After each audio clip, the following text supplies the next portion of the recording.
Buenas tardes a estas charlas del CASUL que libramos todas las semanas. Esta vez es con Cristina Piña, la biógrafa de Alejandra Pizarnik. Ella dice, bueno, hasta ahora soy la biógrafa, digamos, ¿no? Es la única biografía y ahora viene muy aumentada y viene dispuesta para ser leída por los lectores mexicanos, por las lectoras mexicanas, porque son las mujeres las que han revivido a Alejandra Pizarnik, que Cristina Piña dice que está a la altura de Borges, a la altura de Cortázar, es una de las grandes escritoras argentinas. No solamente revela su carácter de poeta maldito, sino que también refleja la escarlatina, su adicción a las metanfetaminas, su adicción también a esta cosa de permanecer aislada y ser también profundamente egoísta en su obra y en su manera de actuar. La verdad que la charla es fascinante. Estoy muy orgullosa de haber conseguido esta conversación con Cristina Piña y espero que ustedes las disfruten. La única forma de verdaderamente separarme de esa fascinación y convertirla en algo racional es estudiándolo.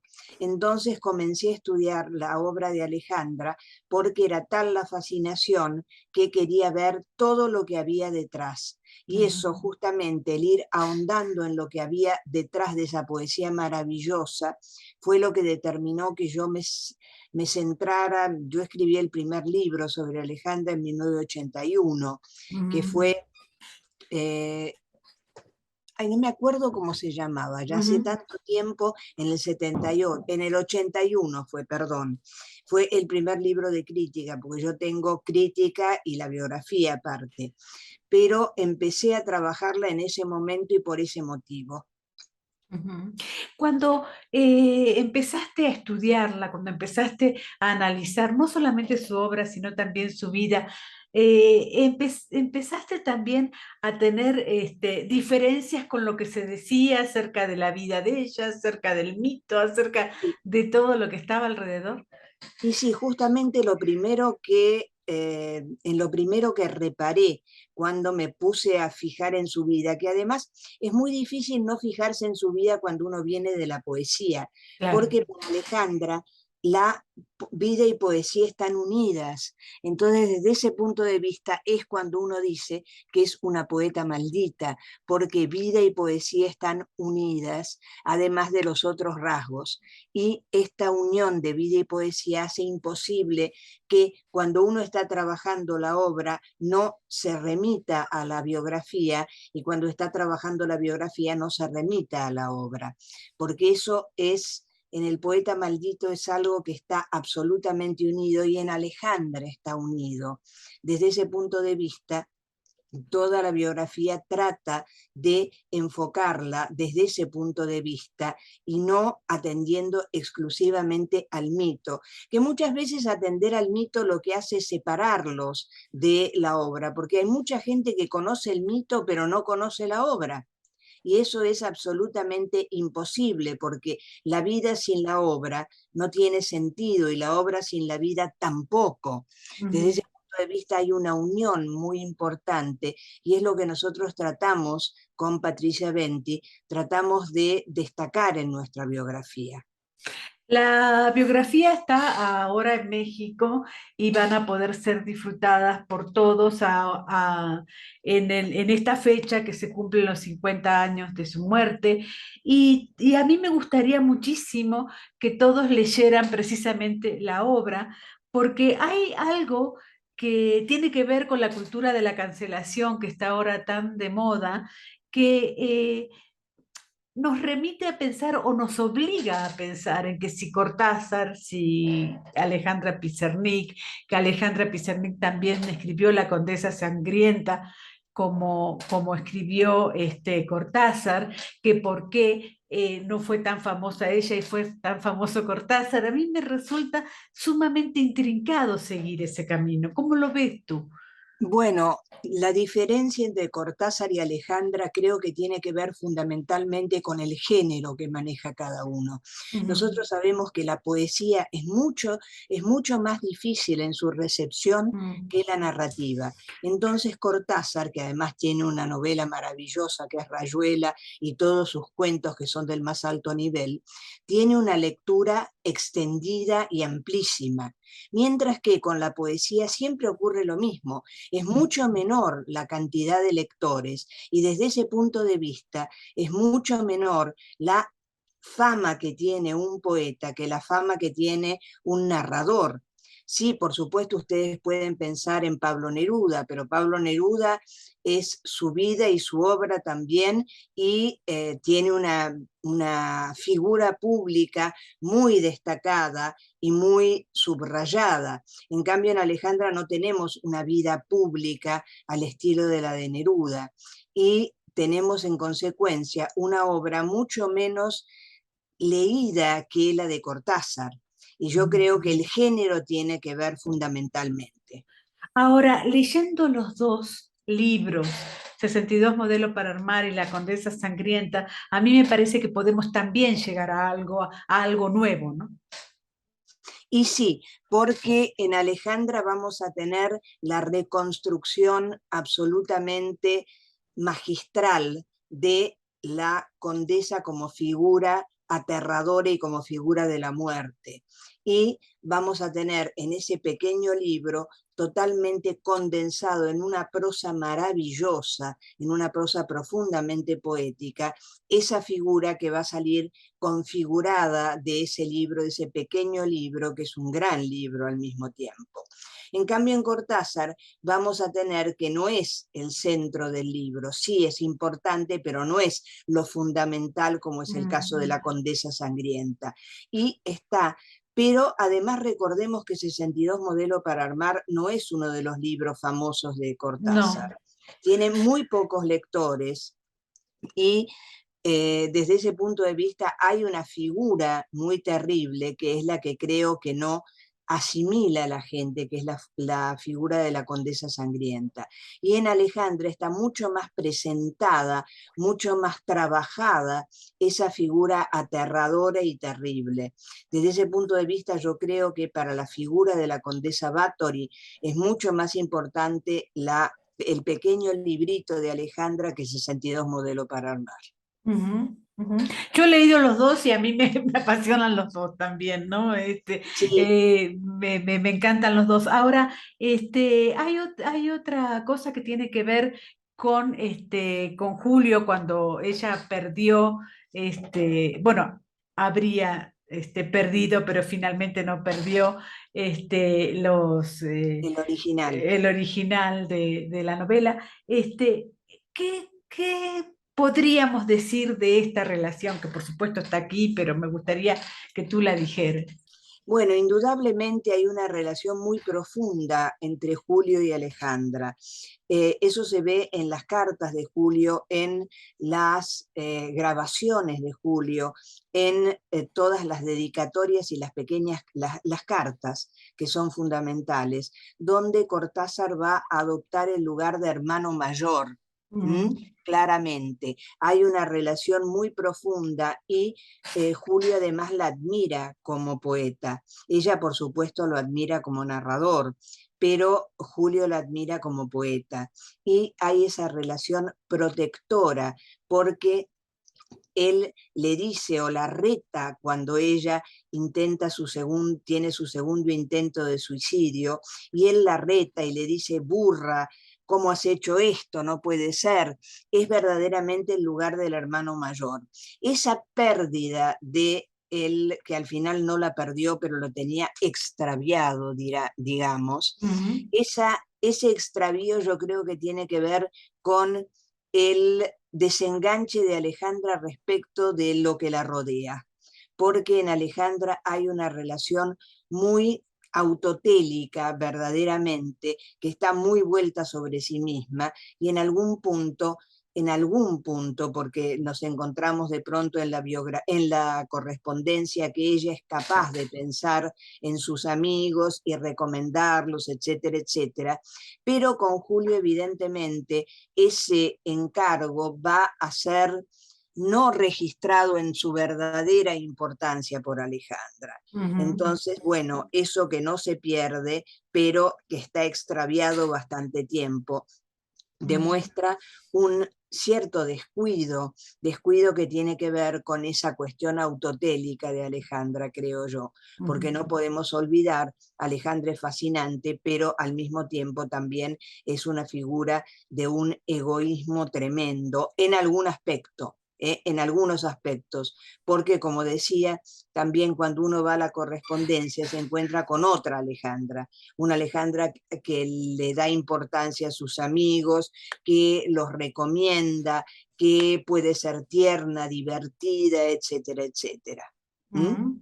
Ahora, la gran obra de Alejandra Pizarnik tiene que ver un poco con este llegar a la poesía a partir de una excelencia que a veces los narradores no han llegado, por ejemplo, a decir, esta cosa, por ejemplo, de Cortázar, de admirarla tanto como poeta, se me ocurre que se parece mucho a ciertos narradores que dicen, a mí me hubiera gustado ser poeta.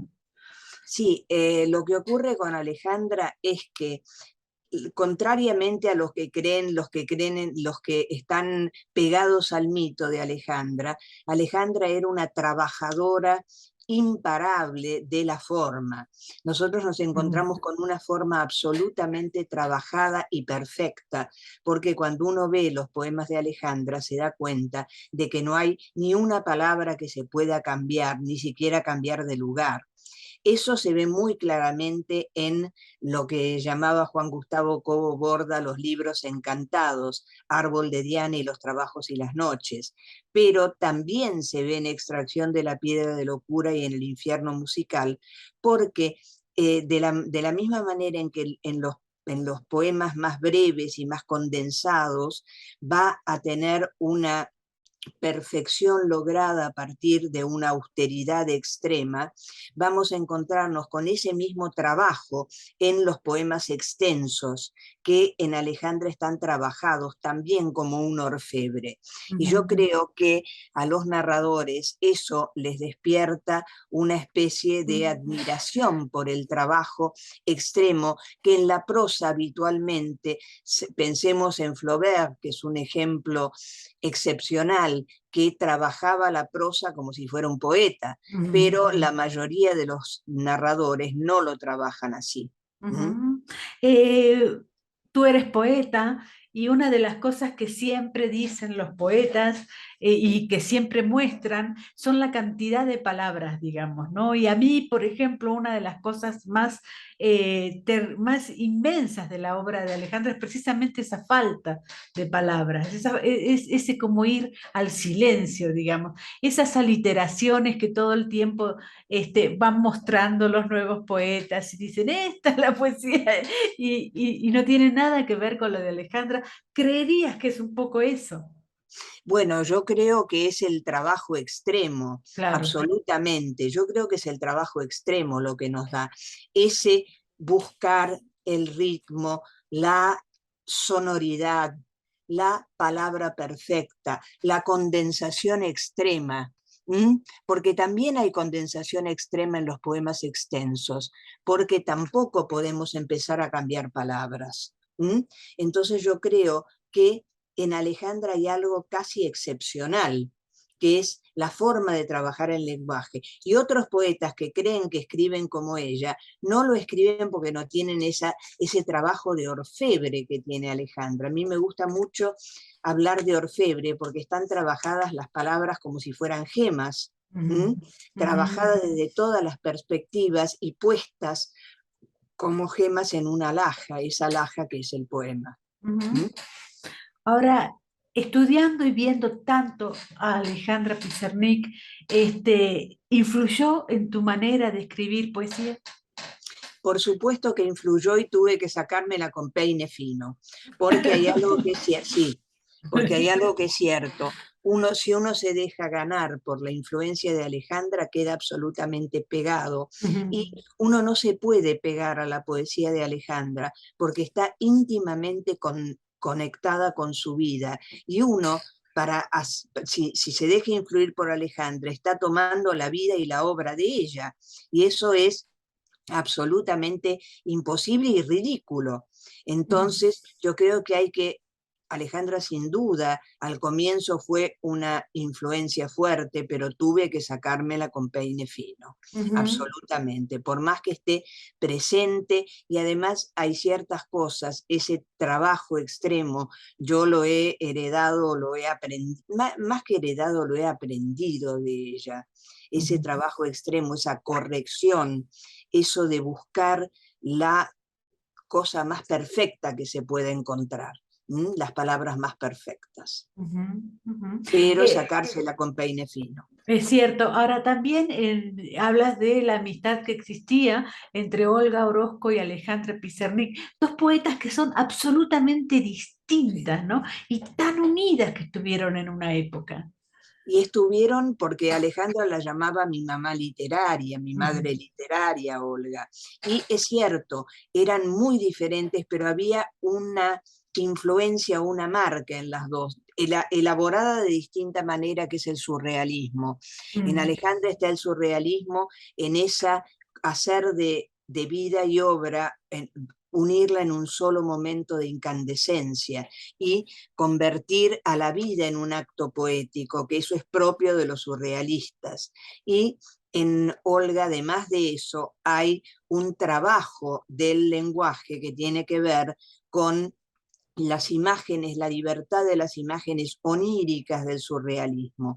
En Alejandra recién lo vamos a ver en Extracción de la piedra de locura, que es el libro más surrealista de Alejandra, y que desde ese punto de vista, en los extensos poemas Extracción de la piedra de locura, por ejemplo, vamos a encontrar una imaginería absolutamente surrealista.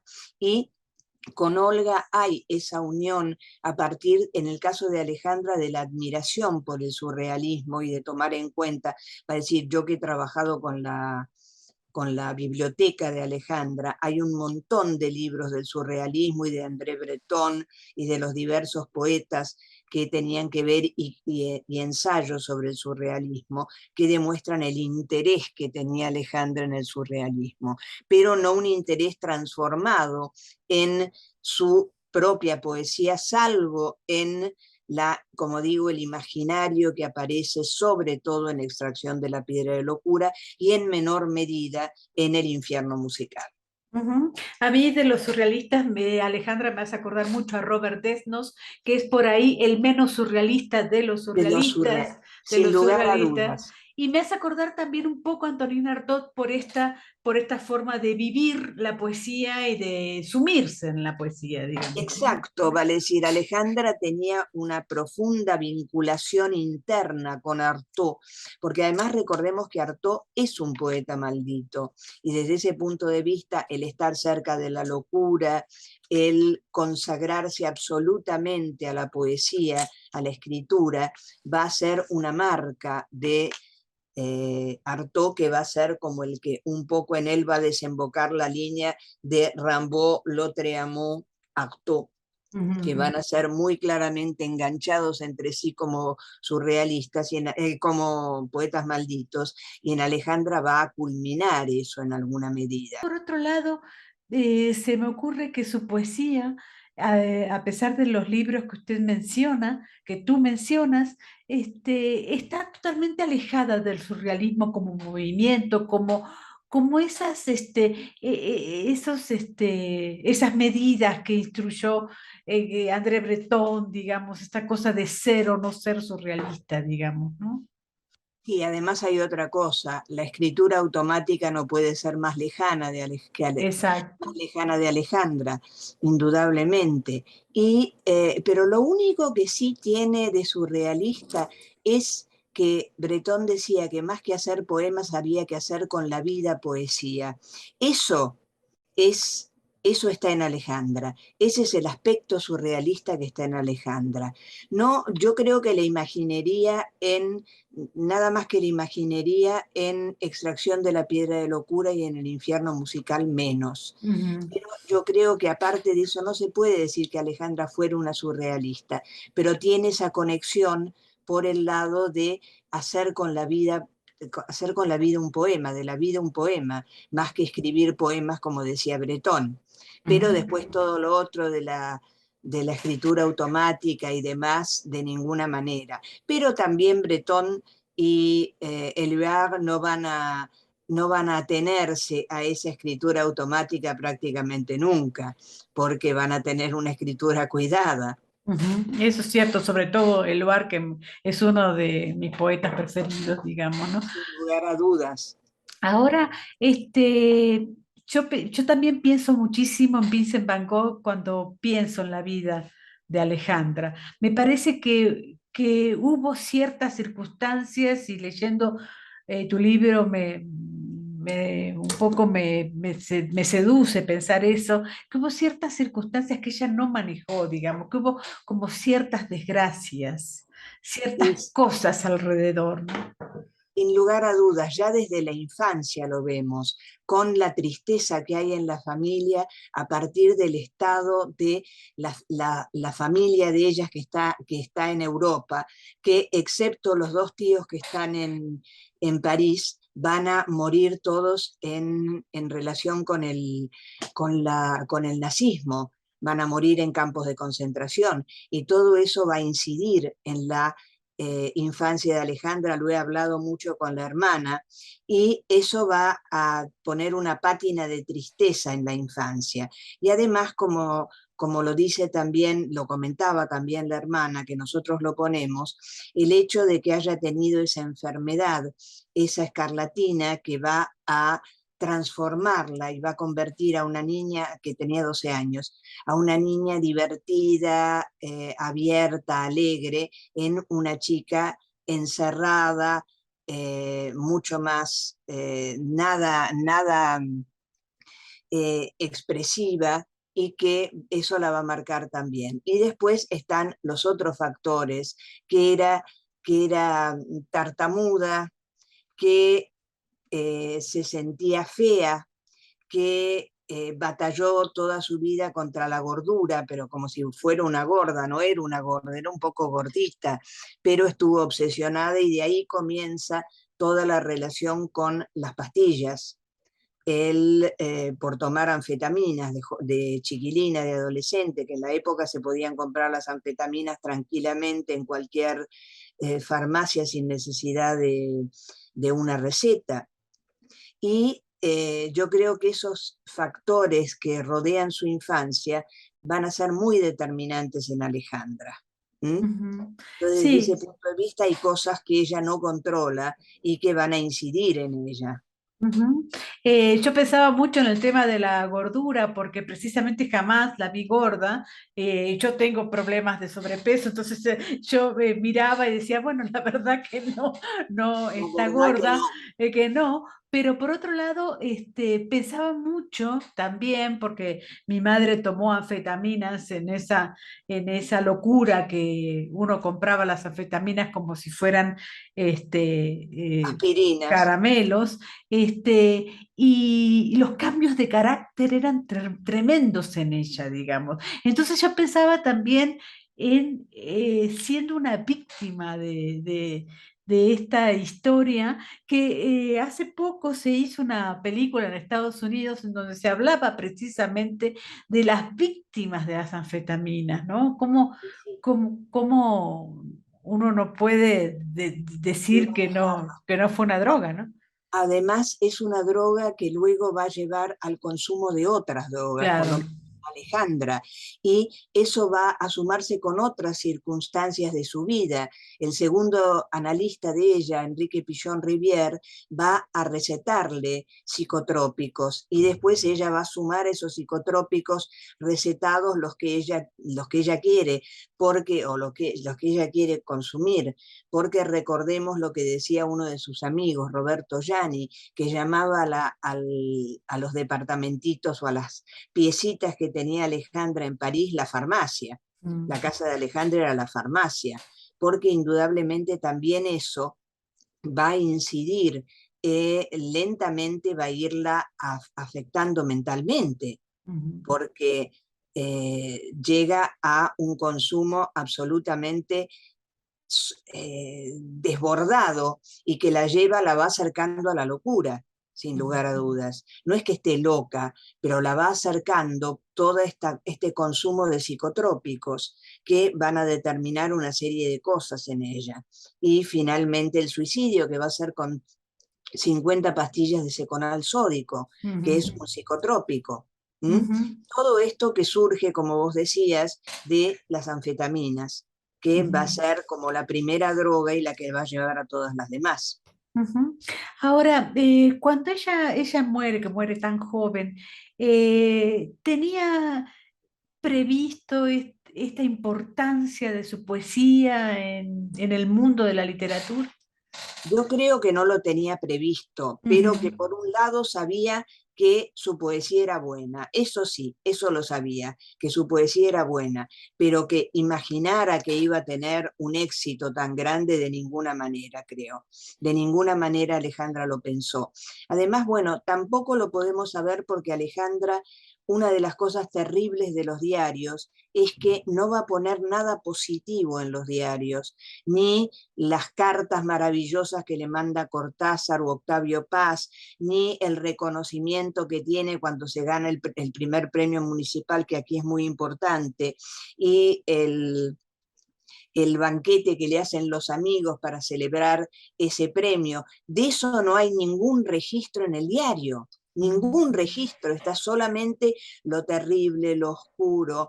Hay prácticamente nada de celebración o de reconocimiento. Entonces ella, yo creo que no imaginó semejante éxito post-mortem. Lo buscaba. Una de las preguntas que le voy a hacer es un poco difícil, que te voy a hacer es un poco difícil, que es el tema de la sexualidad en Alejandra, digamos. Bueno, el tema, Me parece, a mí sí me sigue pareciendo misteriosa, digamos, ¿no? yo creo que no es misteriosa, lo que ocurre es que es avanzada para su momento. En Ujú, los años 60 en los años 60 no había bisexualidad, había o gays o lesbianas o heterosexuales, pero Alejandra era bisexual, era totalmente bisexual porque tenía relaciones con mujeres.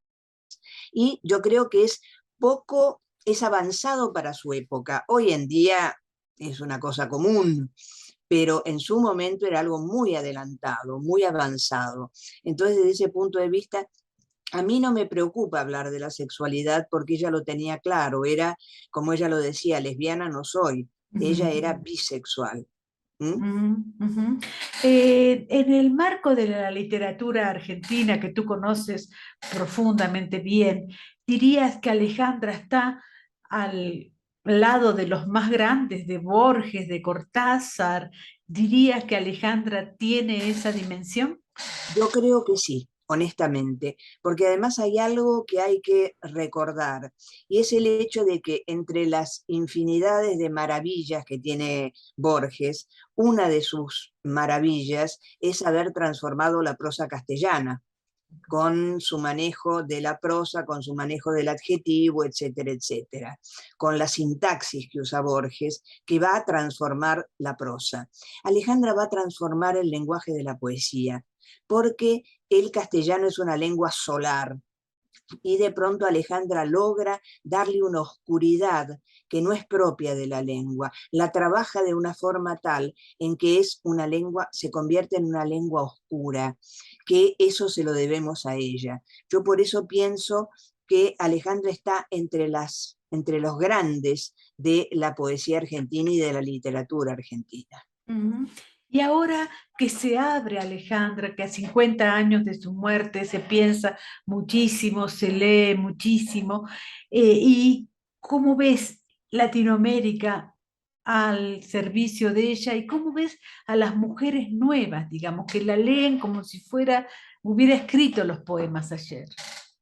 Y sí, bueno, yo creo que sin lugar a dudas estamos en un momento, los 50 años no pasaron en vano, y a lo largo de estos 50 años además se ha aumentado toda la obra de Alejandra con los póstumos, con el diario, con la correspondencia, ¿vale? Con la prosa, ¿vale? Es decir, no es solamente Alejandra poeta, es Alejandra prosista, es Alejandra dramaturga, es Alejandra corresponsal, es Alejandra diarista, va a decir, es Alejandra crítica literaria, va a decir, se ha ampliado enormemente su figura.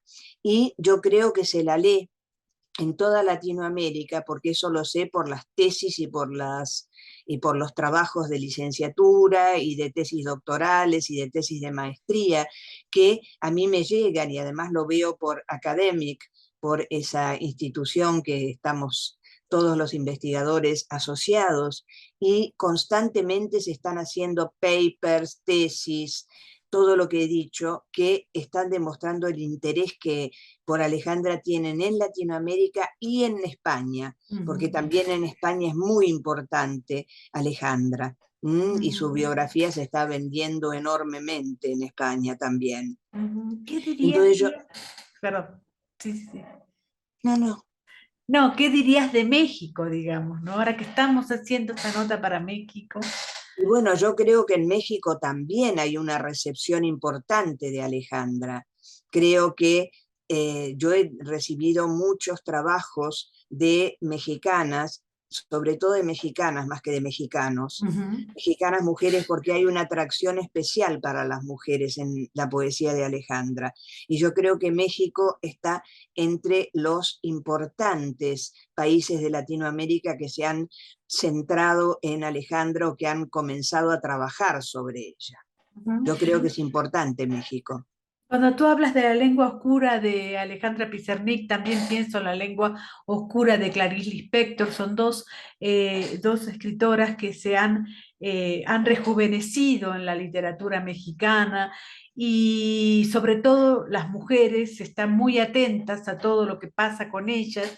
¿Dirías que los hombres no han sabido leer la poesía de Alejandra Pizarnik? Yo creo que no la han leído bien, que no la han sabido leer, creo, indudablemente. Hay hombres que han trabajado, pero al lado de las mujeres que han trabajado es una proporción mínima, verdaderamente. Es mínima la proporción de los hombres. Es alguien que a las mujeres sin lugar a dudas, nos llama enormemente la atención. Además sentimos como una conexión especial con ella, pero los hombres no. Los Ujú. hombres indudablemente les cuesta leerla. No son Eh, como Cortázar ni Octavio Paz. Ujú. En tu prólogo criticas un poco a César Aira. Sí, lo critico, Ujú, porque me parece que sus ciertas afirmaciones en el libro que tiene y en esa pequeña biografía que es verdaderamente patética para mí, yo creo que César Aira sobre todo utiliza la literatura o la figura de Alejandra como para definirse más a sí mismo, más ujú, que centrarse en Alejandra. Yo ujú, la critico porque me parece poco serio. ujú. Ahora, ¿qué te ha pasado en estos días en que se han conmemorado los 50 años? ¿Te han llamado mucho? ¿Te has Me tenido han que llamado tardar? mucho, he tenido mesas redondas, he tenido entrevistas, he ido a televisión, no he parado de hablar, verdaderamente he hablado como un mangangá, como decimos acá, no he parado de hablar. Ajá. ¿Y qué te ha parecido todas estas Y conmemoraciones? Y me parecen muy importantes porque hay que rememorarla, Alejandra. Y además, 50 años que uno reflexiona acerca, como yo te decía hace un momento, de lo que creció la figura de Alejandra, no solo a partir del interés que ha despertado, sobre todo entre mujeres, sino también a partir de la ampliación de su obra y los nuevos rostros de Alejandra que fueron apareciendo, los nuevos trabajos que se fueron conociendo. Eso es muy importante. Ujú. Y bueno, la última pregunta, ¿qué dirías de Memorias y Biografías de Alejandra Pizarnik, que has tenido la colaboración de Patricia Ventri, es venezolana, ¿verdad? Sí, es Es venezolana. venezolana. ¿Qué dirías de este libro que se está vendiendo y que se va a vender mucho aquí en México? Bueno, yo diría que es un libro en el cual tratamos de ponerlo mejor y Ujú, tratamos de de agotar los recursos que teníamos. Por supuesto que no es definitiva, nunca una biografía es definitiva porque siempre se van descubriendo nuevas cartas, nuevos personajes que hablan de ella, nuevos amigos que aparecen, siempre aparecen cosas nuevas, entonces no se puede decir que sea una biografía definitiva. Creo que hasta el momento en que se publicó ha sido la más completa. ¿Mm? ujú. Además, bueno, es la única que hay, aparte de la primera que hice yo, que al lado de esta, porque como no estaba todo el material de Princeton Claro. y el contacto con los parientes de París, entonces era prácticamente un borrador respecto de esta. Pero yo creo que en el momento en que se publicó era lo más completo que se podía hacer en ese momento sobre Alejandra. Y ¿qué digo? Que me fascina que lo lean y que guste y que sirva, sobre todo que sirva para abordar la obra de Alejandra y entenderla más allá del mito.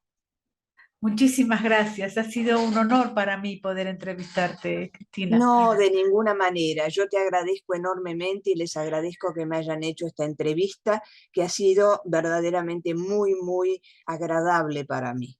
¿Mm? Un abrazo y Entonces, un abrazo. ojalá vengas pronto a México. Invítenme, invítenme, yo voy. Si me invitan, yo voy. Un Encantada. abrazote. Bueno, muchísimas gracias y quedamos en contacto. Así es. Bueno, hasta luego. Hasta Hasta luego. pronto.